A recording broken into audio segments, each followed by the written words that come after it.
Hello everyone, welcome to Lukmaan IAS. Today we are going to have the Hindu newspaper analysis dated 25th of July 2023. In today's discussion, we have covered all those news articles that were important from the Hindu newspaper, and also we have covered topics from prelims and mains point of view. We have also included some questions for the prelims exam, and there are some questions for the mains exam as well. So let us start the discussion of today's newspaper. So these are the list of articles that we have included in today's discussion. Apart from this, we have also included some other articles. So the name of the articles with their relevance are mentioned over here, and also the page numbers have been mentioned with respect to the Delhi edition of the Hindu newspaper, right? So these are other articles. So in all, we are going to cover around 11 articles in today's discussion. So let's start the discussion with the first topic. The first topic is related to international relations. It is part of GS paper 2 of the mains exam. It says ASEAN, a persistence with dialogue on a trodden path. Okay, so this article has been written by a former ambassador. Okay, a former ambassador has written this article, and he has given very elaborate view about the functioning of the Association of Southeast Asian Nations. Okay, and the syllabus reference for this topic is mentioned over here. In your free time, like, you can download the PDF from the description of the YouTube channel, and also, like, let us start the discussion just now. So the name of the topic is ASEAN. Okay, name of the topic is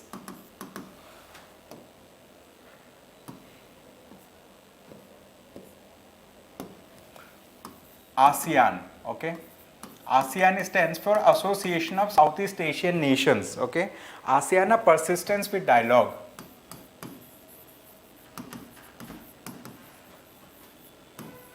A persistence with ASEAN, a persistence with dialogue on a trodden path. On a trodden path. So the author has talked about ASEAN. Okay, so the author has discussed about this particular topic in detail. He has talked about the history of the, let's say, like, establishment of ASEAN, and also the author talks about, like, how this particular organization is working as of now. So we will understand about ASEAN as a grouping. It stands for Association of Southeast Asian Nations. Okay, Southeast Asian Nations. And this particular organization, right, this can be called as a regional grouping. It can be called as a regional grouping. So this particular grouping, the nature of this particular grouping, if we discuss about what is the nature of this particular grouping, it can be considered as a geopolitical organization. It can be considered as geopolitical organization, and plus it can be called as an economic, grouping as well. Economic grouping. This Association of Southeast Asian Nations has 10 member countries. How many members? It has 10 members. It has 10 members in all.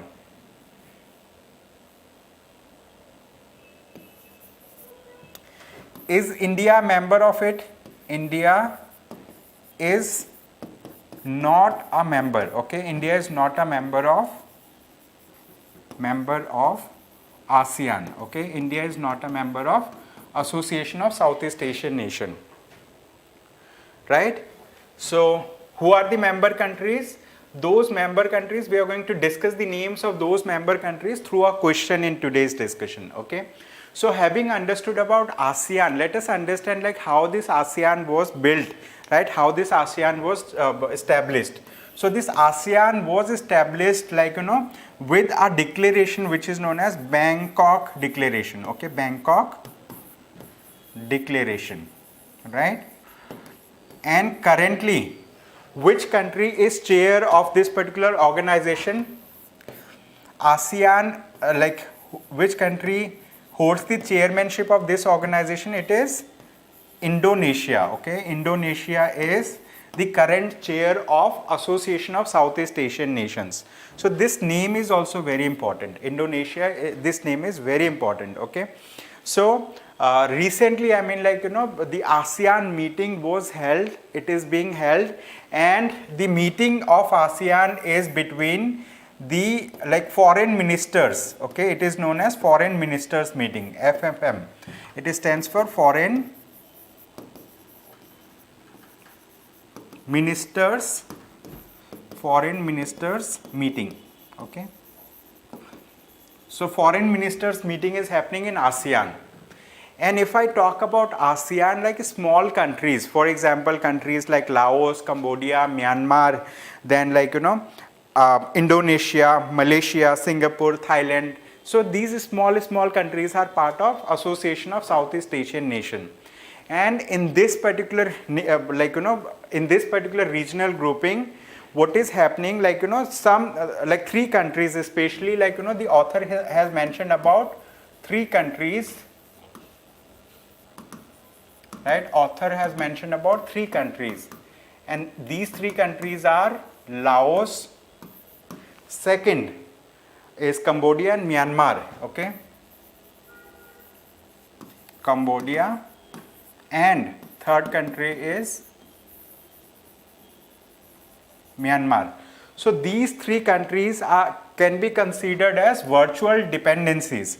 According to the author, these three countries can be considered as virtual dependencies to China. Okay, like they can be considered as virtual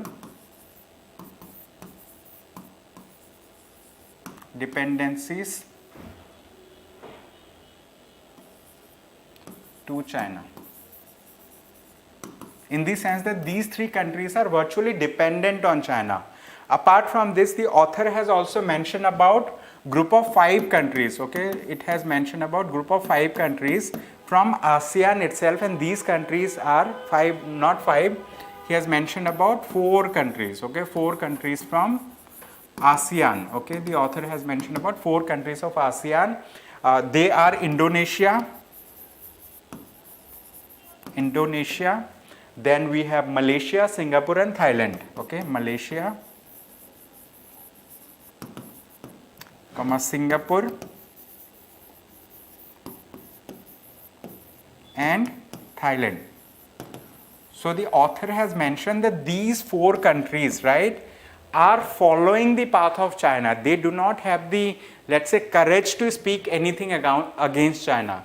And at this point of time, China is having a hegemonic structure in the ASEAN grouping itself. And so there is a common issue that is there, that is affecting some of the member countries, is South China Sea dispute. Okay, South China Sea issue. So this South China Sea issue, what is this South China Sea issue? We need to understand this thing. Okay, so let's quickly understand about this South China Sea issue. South China Sea issue. So basically South China Sea, I mean it acts as a route, right, that connects Indian Ocean. Okay, it connects Indian Ocean to Pacific Ocean. It connects Indian Ocean to Pacific Ocean. And this particular South China Sea acts as a major route. Okay, it acts as a major sea route. Okay, sea route for trade, for international trade. Okay, major sea route for international trade. For international trade.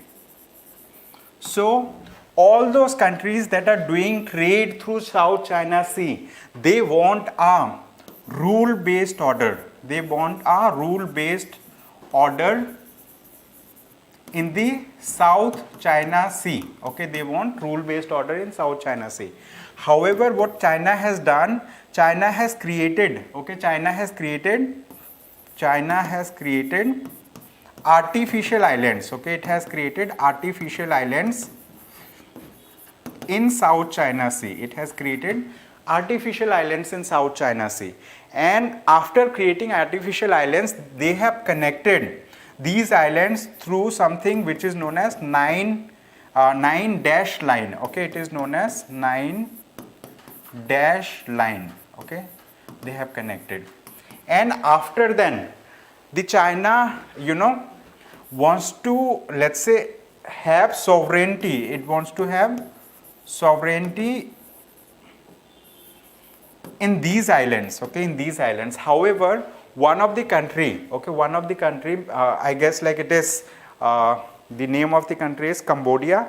Okay, one of the country from there, so they have actually filed a case against China, right, against South China Sea issue in Permanent Court of Arbitration, in PCA. Okay, and the PCA has given a ruling in the year of 2016, and that ruling was against China. Okay, it was in favor of the other country. Okay, it was against China. So the Permanent Court of Arbitration is an international court, and this Permanent Court of Arbitration can be considered as an intergovernmental organization because different countries are members of the Permanent Court of Arbitration. Okay, but since the international courts do not have any enforcing mechanism, so China did not follow the ruling of Permanent Court of Arbitration in South China Sea. So this issue is still going on over there, and the author in this article says that, like, you know, although the member countries of ASEAN are aware what is the issue that is going on in South China Sea, but still some of the member countries are not favorable to speak against China. Many of those countries can be considered as virtual dependencies. Some countries toe the line of China. So that's why, like, this ASEAN do not have a central leadership. Okay, it is not able to exert any central leadership over there. And also you might be knowing a recent issue, which is Myanmar. Okay, in Myanmar recently what has happened, the military in Myanmar has toppled. Okay, the military in Myanmar has toppled, or they have launched a coup. In English it is known as coup. Means, like, you know, using your armed forces, you overtake the government, you overtake the civil government, you arrest the political leaders, and like you establish rule of military, right? So what military has done in Myanmar, they have launched a coup, and after then they have arrested Aung San Suu Kyi. Okay, so like she was a civilian political leader in Myanmar, so she was arrested by the military officers, by the military dictator in Myanmar. So the issue of Myanmar, I mean, like, you know, in ASEAN, Association of Southeast Asian Nation, many of these countries, many member countries over here, they are not speaking anything against Myanmar. Okay, although there was a, let's say, international uproar just after this particular incident in Myanmar. Okay, so, and also the Prime Minister of India, like, you know, he did not give any importance to Myanmar, because like the time when the ASEAN meeting was being held, that time the Prime Minister of India has thought of visiting France, and the Foreign Minister of India has talked about that, like, you know, after the ASEAN ministers meeting happened, we can negotiate with them, like, you know, post meeting. Okay, so the thing is, like, at this point of time the author says that, like, you know, the ASEAN is lacking. Okay, ASEAN is lacking, what it is lacking? It is lacking centrality. Okay, ASEAN is lacking centrality, means there is no central leadership in ASEAN. And author is of the belief that since there is no central leadership in ASEAN, so the structure of the ASEAN is being inactive day by day. And at this point of time, the ASEAN is also losing. Okay, it is losing credibility. Okay, ASEAN is losing credibility in the eyes of, let's say, like, you know, those countries that are not part of ASEAN. Okay, so this is the thing. In your free time, you need to read this particular thing, read this article, and also, like, you need to understand that recently, right, China has accepted to implement code of conduct, okay, to implement code of conduct related to South China Sea. However, China did not give any definitive, time frame, okay, no time frame is there, okay, no time frame for implementation of the code of conduct in South China Sea. So this is the thing, this is the issue that is happening. In your free time, you need to read this article to understand it better, right? So that's the thing. So with this, let us go and understand this further. We do have some questions related to this topic. One of the question is related to prelims exam, other topic is related, other is mains exam. So let's solve this question. It says with reference to ASEAN. ASEAN means Association of Southeast Asian Nations. It has 10 members, right?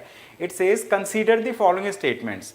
First statement says India is the member state of ASEAN. First statement is incorrect, as I discussed in the during the discussion itself.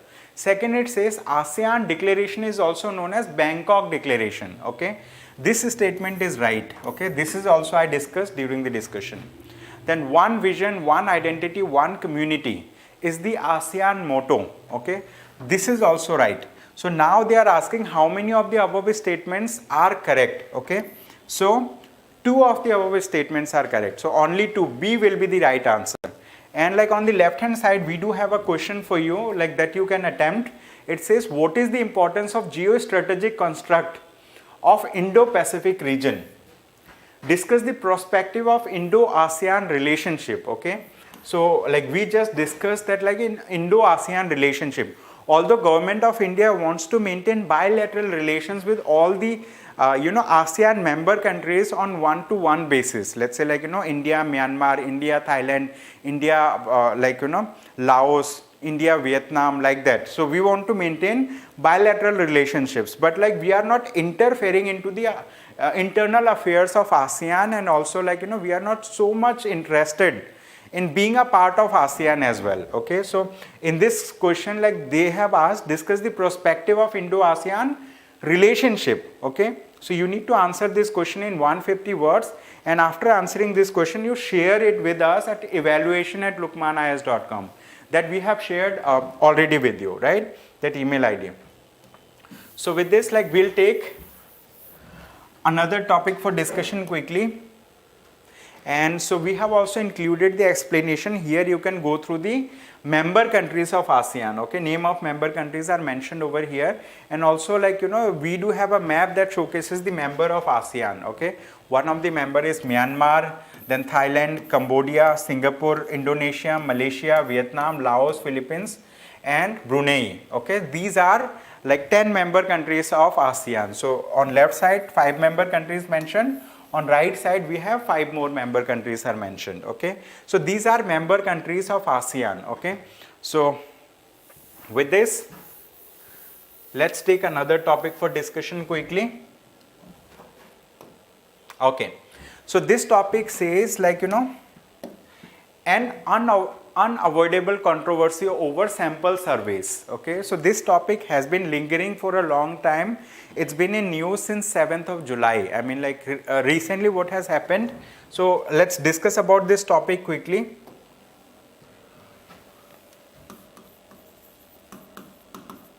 This is the second topic. It says an avoidable, okay, an avoidable controversy, okay, an avoidable controversy over sample surveys, okay, over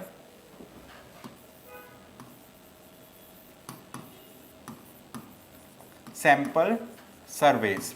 So let's discuss about this topic. So this topic is related to creation of an organization by the government, which is known as like Standing Committee on Statistics, okay? It is known as Standing Committee on Statistics.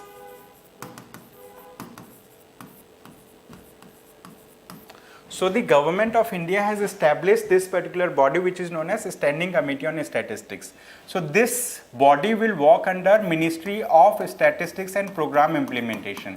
In short, it is known as MOSPI.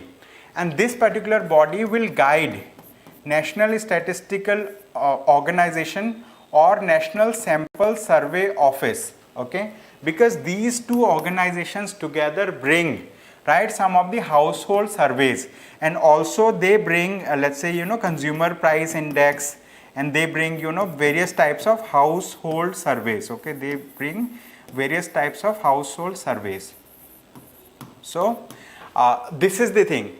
And why the government has created this particular body? They have created this particular body to replace another body which was in existence, that is known as Standing Committee, okay, that is known as Standing Committee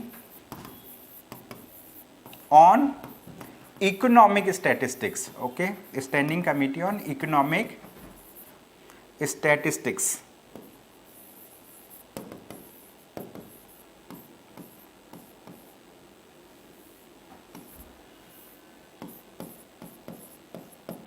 Okay.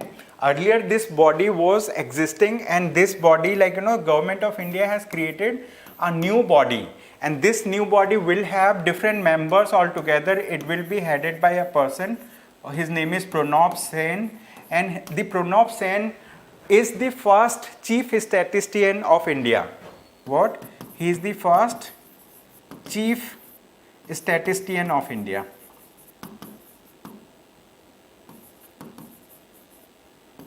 He was the first chief statistician of India. So he'll be heading this particular body. Why they have replaced the previous body with new one? Because the previous body was, let's say, like coming up with surveys, and those surveys, okay, the household surveys, those surveys had, right, those surveys had data, and those data were actually like those data had baskets of goods, and these baskets of goods were outdated, okay, these baskets of goods were outdated, okay, they were outdated, and this has been criticized by the members of Economic Advisory Council, okay, these surveys of Standing Committee on Economic Statistics were criticized by members of like Economic Advisory Council, okay, Economic Advisory Council,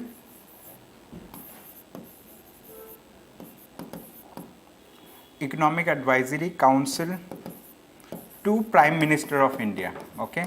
So that includes the Vivek Devroy and another person. They have criticized the Standing Committee on Statistics about the baskets of goods and services that have outdated data.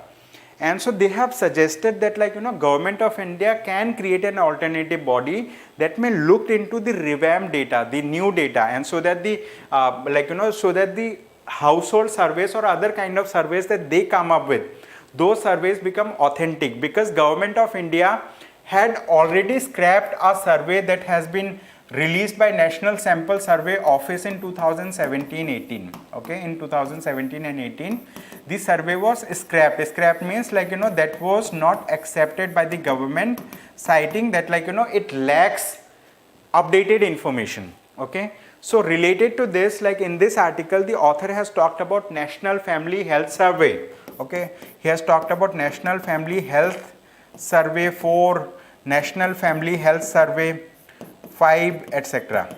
okay, he has talked about. So in your free time just read this article to understand little better, okay.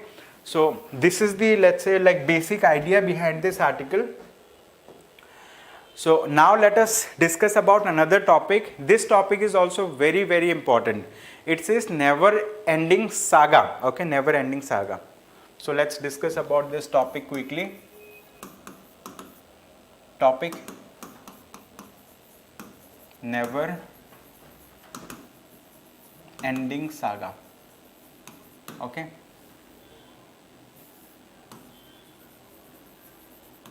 So this topic is related to the Delhi government, okay, this topic is related to Delhi government.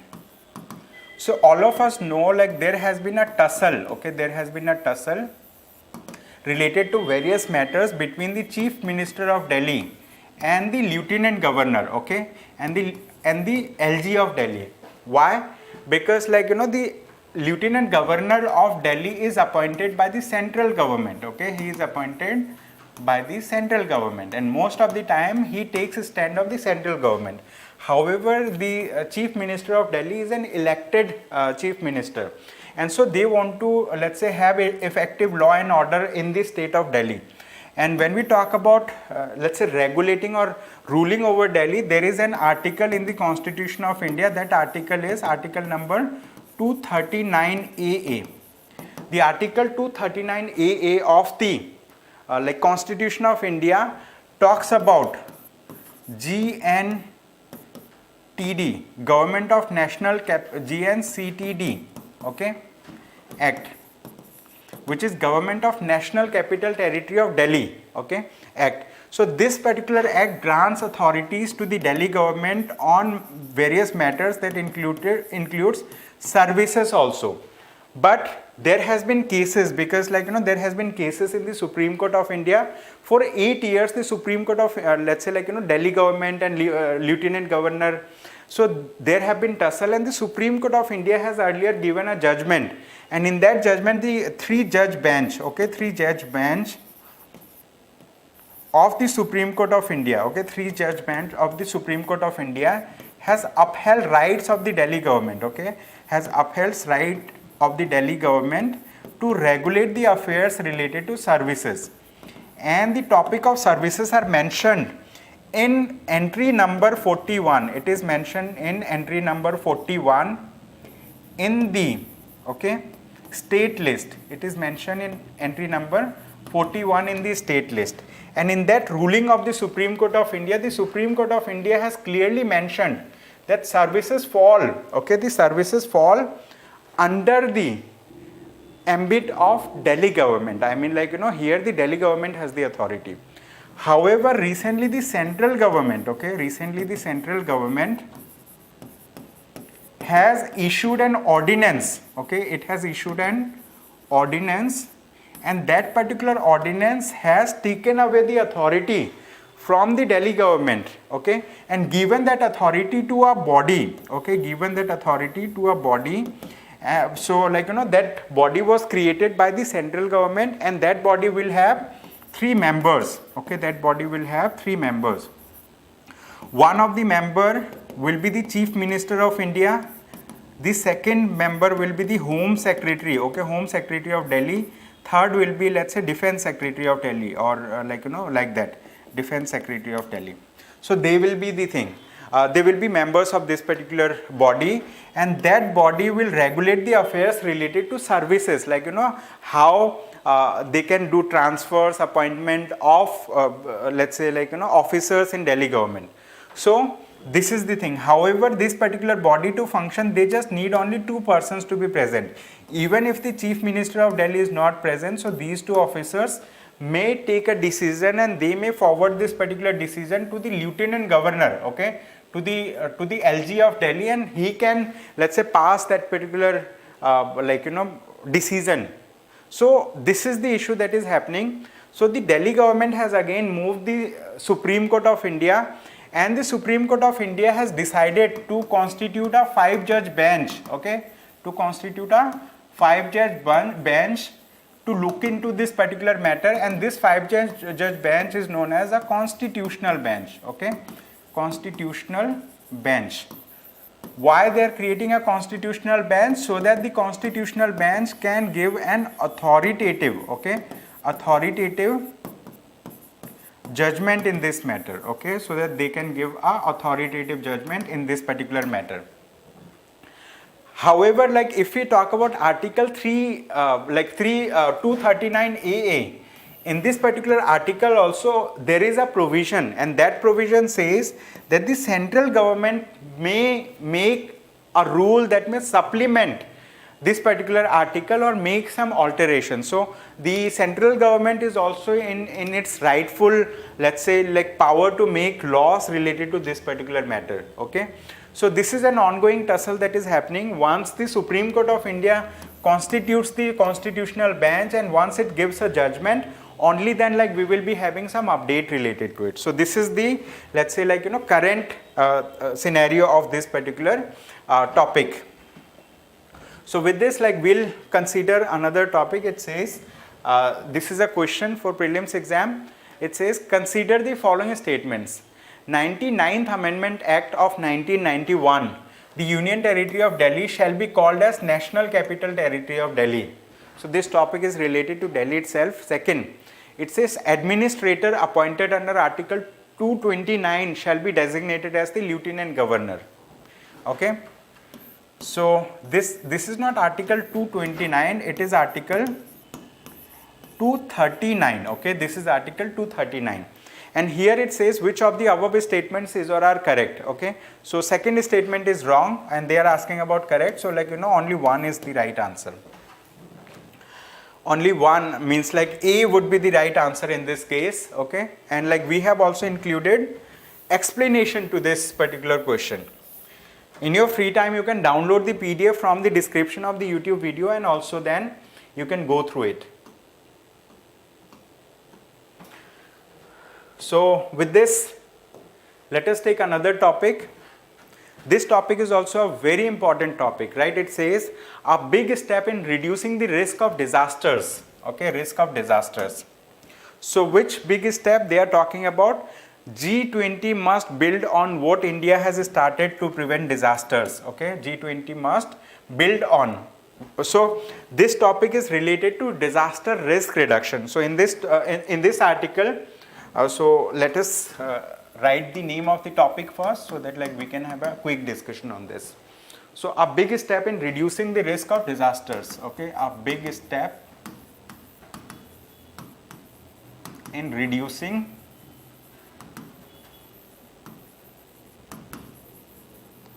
the risk, okay, of disasters.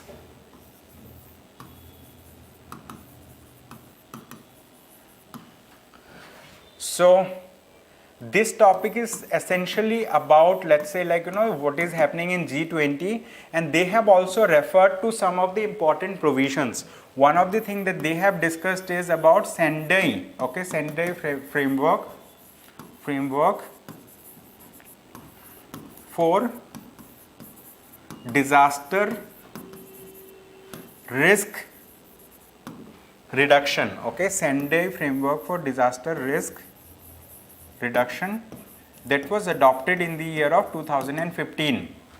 Apart from this, the government of India has also established a coalition which is known as Coalition for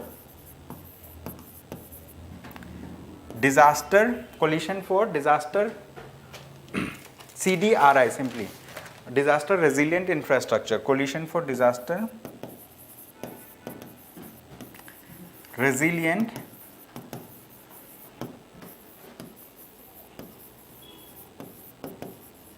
Infrastructure.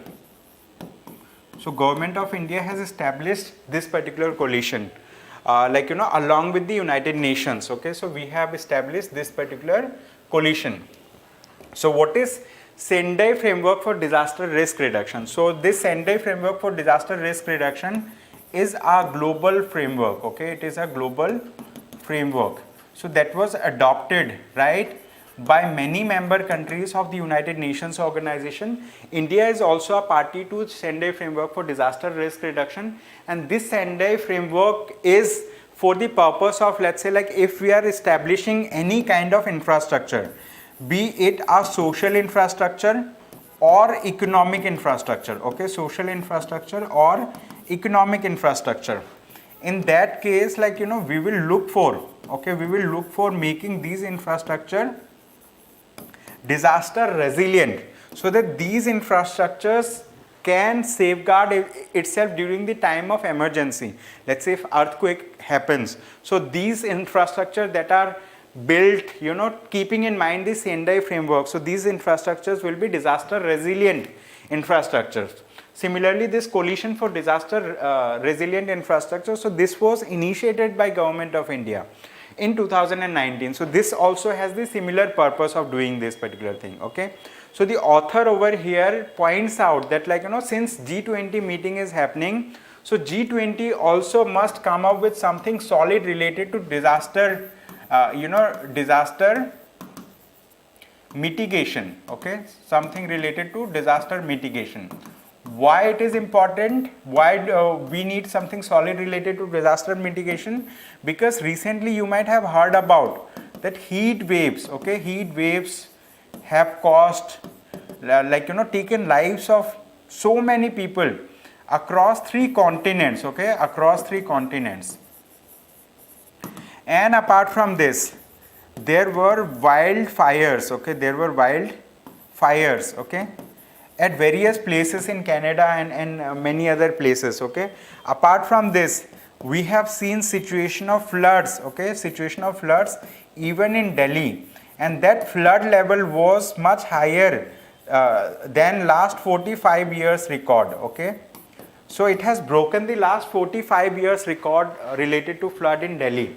So these are the things, these things are pointing out towards changing global, let's say, climate. Okay, global climate is changing. Okay, climate is changing.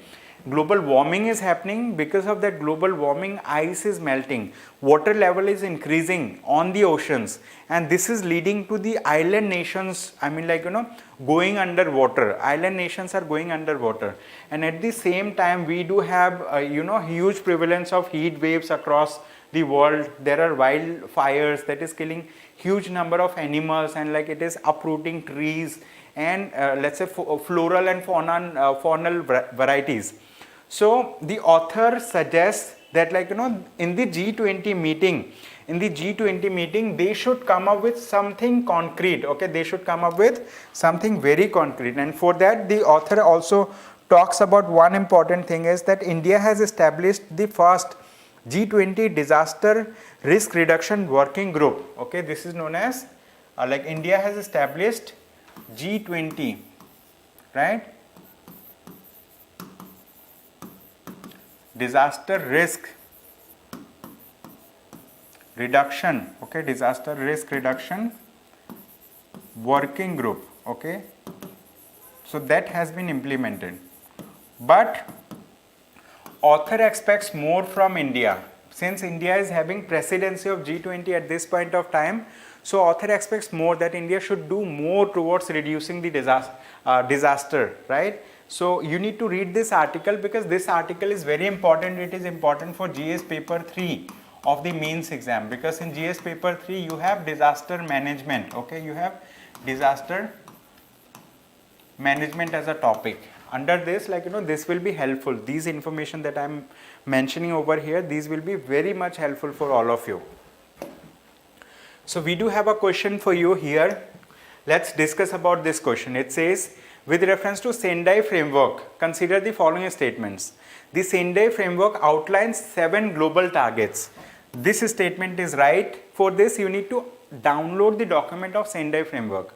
The Sendai framework is the predecessor instrument to the Hyogo framework for action. Okay, this statement is wrong, because it is not the predecessor, it is the successor. Okay, it is the successor of Hyogo framework for action. Okay, so Hyogo framework for action came first, then came the Sendai framework for disaster risk reduction. Okay, first statement is right, second statement is wrong. It says which of the above statements is or are incorrect.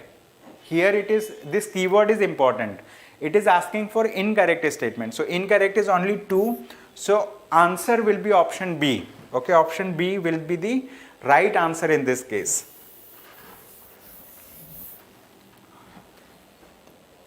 Solution is given over here. In your free time you can download, you can understand about Sendai framework for disaster risk reduction, you can understand about Hyogo framework for action, and also we have given some additional information for you.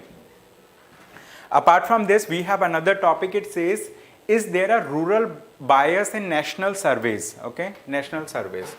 So this topic is again related to, right, the topic that I have discussed in the beginning, Standing Committee on Economic Statistics, then Standing Committee on Statistics, the issue related to that. Okay, so this topic is very much related to that, and this topic ponders upon that whenever the government of India comes up with any kind of statistical data, is that data biased towards the rural thing? I mean, like, you know, are they comparing the rural and urban differently? Okay, is it biased towards rural thing? So here, so like, you know, in this article they have discussed about this thing, that like what next. So the author says, like, you know, the Pranab Sen, who was the first chief statistician of India, he is the, let's say, chairman of this particular standing committee on statistics, and he along with many other expert members will be able to guide National Statistical Organization and National Sample Survey Office to come up with, let's say, better data, okay, to take better data into consideration, to come up with good, like, you know, to come up with good statistical data. Apart from this, we have another topic. This topic is very important because this is the first time in India when one particular state has implemented the rights for the gig workers, okay, right for the gig workers. We'll discuss this particular topic in detail. So in this article, we will understand what did the bill propose, where will the funds come from, are workers' rights recognized and all. Okay, so we are going to discuss, right, in detail. This is a very important topic, so I am going to take this discussion in detail. So just a minute. It says, what does India's gig workers' right bill stipulate?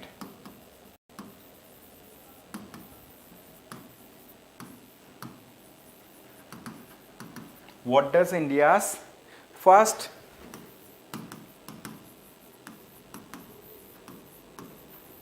gig workers' rights, okay, gig.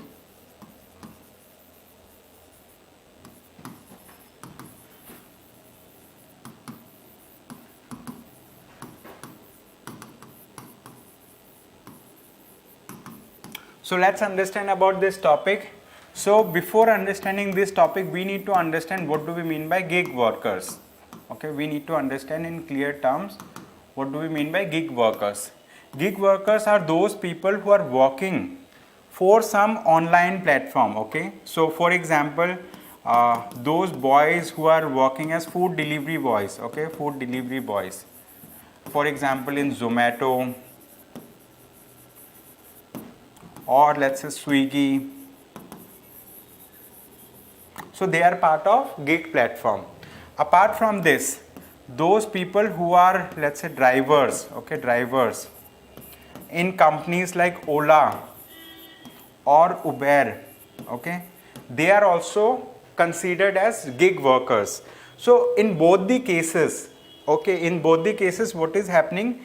These people who are, let's say, like, you know, these people, like, they are working for an online entity, okay, they are working for an online entity for delivering, okay, for delivering goods or services, okay, for delivering goods or services for to the final user, okay, to the final user. In such a manner, let's say in food delivery boys, what they do, they get the order from the platform, and, like, you know, they pick the order from some food stalls or some restaurants, and they deliver it to the person who has ordered, right? So these food delivery boys or these drivers, right, so they are, let's say, labeled by these companies, Zomato, Swiggy, Ola, Uber, as partners, okay. What they do, they recognize them as partners.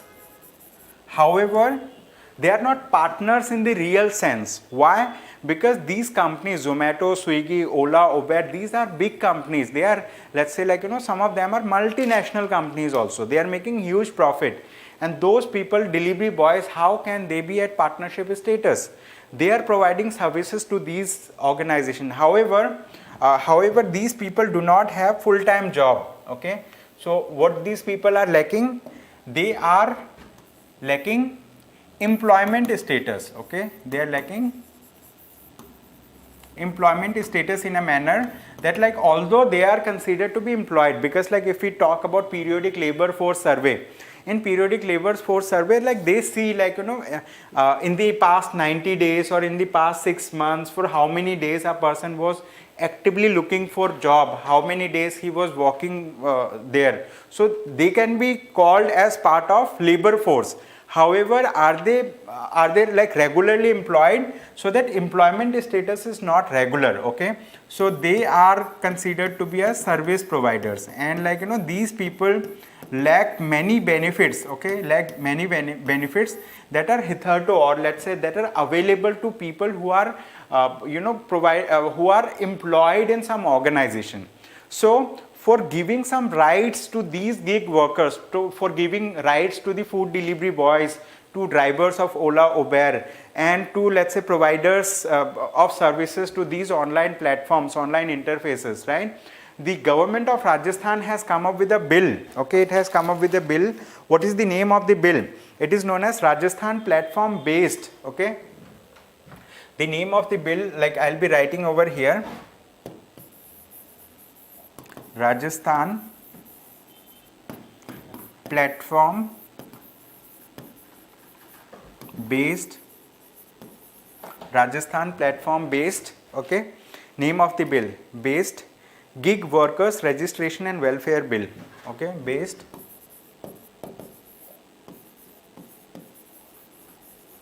Gig Workers Registration and Welfare Bill 2023. So this particular bill was introduced in the State Legislative Assembly in Rajasthan, and this particular bill was passed, okay, by a voice vote. It was passed. So this has come into effect from 24th of July itself. This has come into effect from 24th July itself. So this is an act now, and under this act what they want to do. So we are going to discuss about what did this bill propose, okay, what is the proposal, okay, what is the proposal through this particular bill. The proposal of this particular bill is they want to create a welfare board, okay.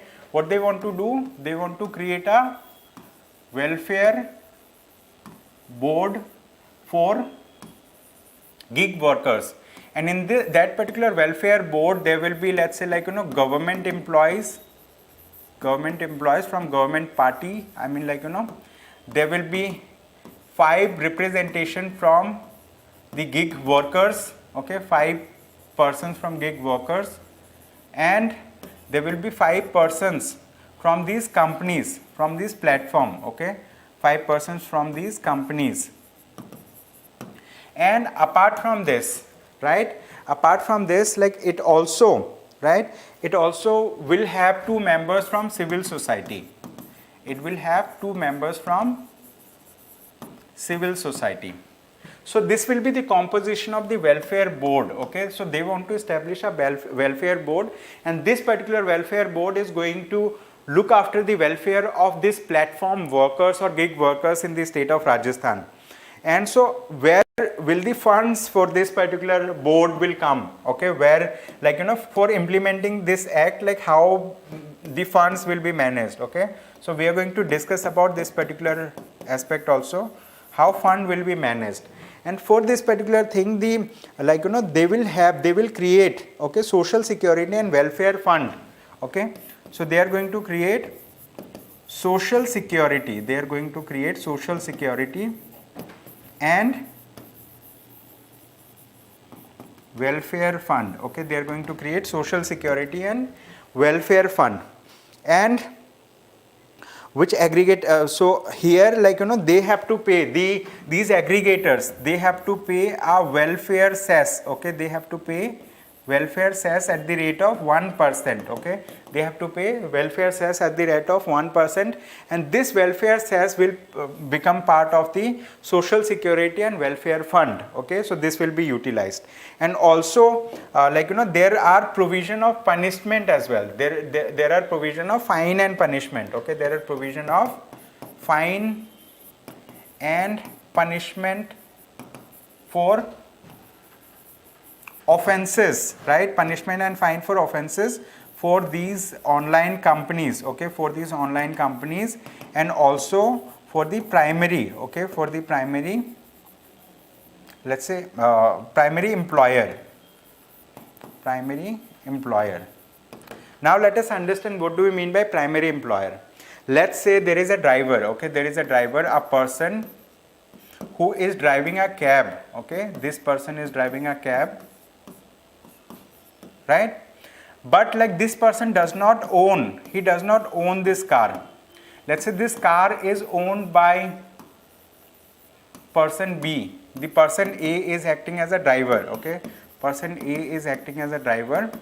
So owner of this particular car is B, but this car is, let's say, working for which company? Let's say Ola or Uber, any company, okay, Ola or Uber, any company like that. So here effectively three persons are there.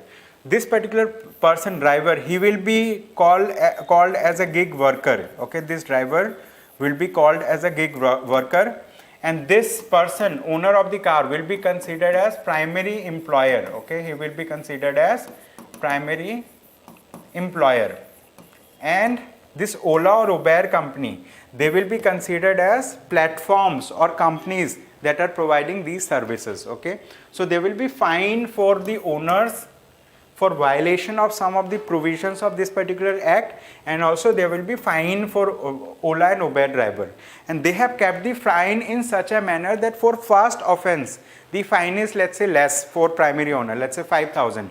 For the second offense it will be 1 lakh rupees, and similarly for companies the first offense would be around 5 lakh rupees, second would be around 50 lakh rupees. So that amount is mentioned over here. I mean, like, just for an example, just to make you understand, I have mentioned all of it, but you need to read this article to understand, right? So are aggregators held accountable? An aggregator duty under the bill include depositing welfare cess on time, updating the database of gig workers, and documenting any variation in numbers within 1 month of such changes. If they are varying the numbers of people who are working, so they have to let's say notify about it within 1 month to the government, okay.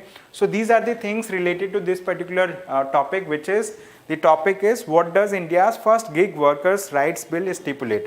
So this is like, you know, Rajasthan became the first state in India that has implemented a gig workers rights bill. Apart from this, like, you know, Government of India has also established earlier something, but like, you know, the Government of India has came up with an act which is known as the Code on Social Security, okay. Government of India had come up with the Code on Social Security, okay, Code on Social Security, when in the year of 2020. However, it is not implemented well yet, okay. As of now, the implementation status is not properly known related to that bill. But this Rajasthan, like, you know, bill for giving rights to the gig workers is a very, let's say, laudable bill. This is, let's say, like one of the good initiative that has been brought by the state government of Rajasthan. So for you, like, we have a question for the mains exam. You can try to write this answer. It says, what are gig workers? Mention the challenges faced by gig workers in India. What are the provisions of the Rajasthan platform based gig workers registration and welfare bill 2023? Write this answer in 250 words and share with us, and we are going to evaluate your copies and we are going to share it back to you, okay. So with this, like, we have another topic for you. This is again a very important topic from today's newspaper. Today, like, most of the topic that came, they are very important for the examination, okay. It says, bill likely to make Aadhaar or authentication mandatory to register births and deaths, okay. So we are going to discuss about this topic. So let me write it over here. So in India, right, in India we have the Registrar General of India. Registrar General of India. So this Registrar General of India means, like, Government of India has proposed a bill, and this bill is going to amend, okay, this bill is going to amend. What it is going to amend? It is going to amend Registration of Birth and Death Act. Okay, it is going to amend Registration of Birth. Okay, Registration of Birth and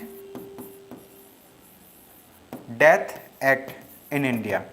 So Government of India has proposed this bill and they want to table this bill in the Parliament in the monsoon session itself. So they have a list of 31 such bills. So they are going to 21 such bills, okay, 21 bills, and they are going to, let's say, like introduce this bill also to amend the Registration of Birth and Death Act. So after the amendment, the Registrar General of India will be authorized to use the Aadhaar data, okay, to use the Aadhaar data for registration of births and deaths in India. And as of now, like if I talk about the let's say, like like for state governments, they have something which is known as civil registration system. Okay, state governments have civil registration system, and they have to keep on updating the, let's say, birth and death related thing in the civil registration system itself. Okay, in the civil registration system itself. So that is like after this particular act is amended, the Government of India will be giving rights to this particular organization, which is Registrar General of India, to use Aadhaar data also for registration of birth and death. And after this, all the parents who are, let's say, like who become new parents or like who have a child, they have to get it registered and they have to let's say share their Aadhaar details with the civil registration system. And also if there is any death, so that is also to be updated through Aadhaar details. Okay, so this is, I mean, like this will lead to creation of national register for Indian citizens. Okay, National Register for Indian Citizens, which is NRIC. Okay, with this they will be implementing something known as National Register for Indian Citizens, in short NRIC, right? So this topic is a new topic and there can be a huge debate once it is let's say, like like once it is introduced in the Parliament of India. After this is another topic, it's also important. It says House panel expresses concern over slow documentation of antiquities. Okay, antiquities means artifacts, okay, something which is old. For example, like here we see two images over here. Okay, so like two of the trafficked antiquities handed over by US government to India recently. Okay, so recently what has happened, the Parliamentary Standing Committee, okay, Parliamentary Standing Committee, they have expressed their dismay, they have expressed their sadness that the Government of India is delaying the process of, let's say, like documentation of these antiquities. Many of the antiquities have been stolen from India and they are, let's say, lying in some other countries, for example in the United States of America, in their museums, in the UK, in their museums, in many other countries, right? So after the United States of America has recently decided to return to India more than 100 such artifacts, right? So the Parliamentary Standing Committee has said to the Government of India that they should update the documentation, they should do the documentation of these antiquities. Otherwise, it is delaying the process. And so in India we do have, let's say, a mission which is known as Monuments and Antiquities, Mission on Monuments and Antiquities. Okay, what is the name of the mission? It is known as Mission on Monuments and Antiquities, and this particular mission mandates that documentation should happen for all the antiquities in India. And also we do have Directorate General of Archaeological Survey of India.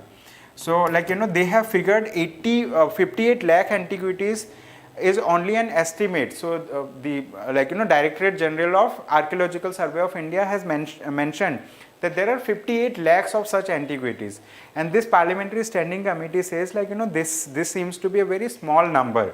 Okay, so this is just an ongoing activity. So in your free time you need to, let's say, read about it, and also you need to read about the Mission on Monuments and Antiquities Act, which was launched in 2007 for documenting these things, the antiquities. Okay, now apart from this we have another update. It says government approves 8.15% interest rate for PF deposits in 2022-23. So we have an organization which is Employees Provident Fund Organization. They have recently proposed the government that like interest rate on the, let's say, deposits should be increased to 8.15%. It was earlier 8.10%. So this is being increased, and the government of India has approved this particular proposal from the Central Board of Trustees, okay, Central Board of Trustees of this particular organization, which is EPFO, okay, EPFO, which is Employees Provident Fund Organization. So this is just an update related to this topic. There is not much about it. So like this particular body, which is like Employees Provident Fund Organization, it comes under the Ministry of let's say Labor, so Ministry of Labor and Employment. Apart from this, we do have another political topic, social security for gig workers in Rajasthan, right? We have already discussed about this particular topic in the beginning, right, where we discussed about the bill. So this is an let's say like another article on this. The name of the article is this thing, social security for gig workers in Rajasthan, and one of the members, right, Congress sacked Minister Rajendra Singh Gudhar leaves after being, like one of the member was sacked. I mean like he was, let's say like sacked from the parliament. So the Rajasthan platform based gig workers registration and welfare bill was passed. So this is just an update on that thing. So like we will not be going in detail through this article. Then this is a very important article from the point of view of science and technology. It says ISRO to launch PSLV C56 carrying Singapore's new imaging satellite. So ISRO is Indian Space Research Organization. Indian Space Research Organization is the, let's say, topmost organization in India that looks into the space exploration related activities. And this organization is a research and development organization for spacefaring activities for India. So recently ISRO has launched Chandrayaan-3 mission, and that Chandrayaan-3 mission is about to reach moon, right? So before this we had launched Chandrayaan-2 also, and the upcoming mission is Gaganyaan mission. And this particular thing, PSLV, okay, PSLV stands for Polar Satellite Launch Vehicle, okay. They have, let's say, Geosynchronous Satellite Launch Vehicle, Polar Satellite Launch Vehicle, and Launch Vehicle Mark III. They have launched Chandrayaan-3 from Launch Vehicle Mark III, and using this PSLV C56, this is just number, okay, PSLV C56, they are going to launch 7 satellites from Sriharikota, okay, they are going to launch 7 satellites from Sriharikota, and these satellites, most of these satellites are of other countries, means like this is a commercial activity for ISRO, because they are going to launch satellites from Singapore, they are going to launch satellites from many other countries, okay.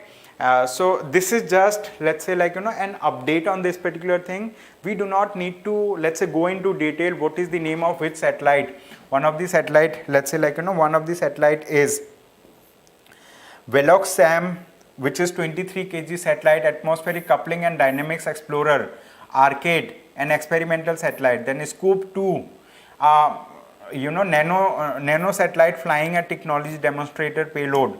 Then New Lion by New Space. So these are names of those satellites. These are mentioned over here. In your free time you can go through it, but their names are not important. You need to understand about what is this Polar Satellite Launch Vehicle, what are Geosynchronous Satellite Launch Vehicle, what is near equatorial orbit, okay. So when we talk about Earth, let's say this is Earth, okay, let's say this is Earth, and this is the equator. Equator means it passes through the middle of the Earth, right? On topmost side we have northern hemisphere, on the lowermost side we have southern hemisphere. So this particular like near equatorial orbit means an orbit which will be, let's say, near the equator, okay. Generally we do have different types of orbits. We have low Earth orbit, medium Earth orbit, high Earth orbit, geosynchronous Earth orbit, then geostationary orbit, we have polar orbit. So these orbits, all these things are taught in a science and technology lecture, because that will be a detailed discussion on this topic. So this is the thing. So that's all from my side for the day. Thank you so much everyone for attending today's discussion. I hope you have a good day ahead. Thank you.